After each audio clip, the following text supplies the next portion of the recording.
క్రైస్తవులకు మాత్రమే ఇవ్వబడిన ఒక ప్రత్యేకమైన ఆశీర్వాదం ఏంటి తెలుసా?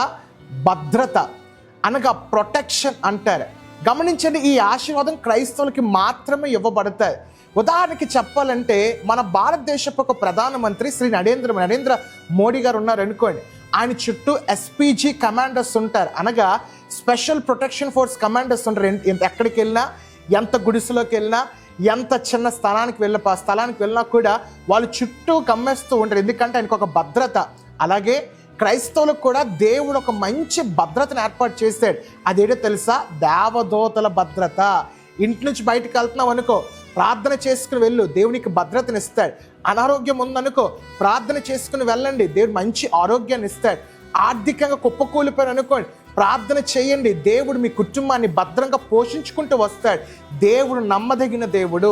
యేసయ్యని ఎవరైతే విశ్వసిస్తున్నారో, యేసయ్యని ఎవరైతే నమ్ముతున్నారో, ప్రభు నా కుటుంబానికి భద్రత కలుగు చేయ ప్రభు అని చెప్పి ప్రార్థన చేస్తే ప్రభు ఖచ్చితంగా మీకు భద్రత కలుగు చేస్తాడు.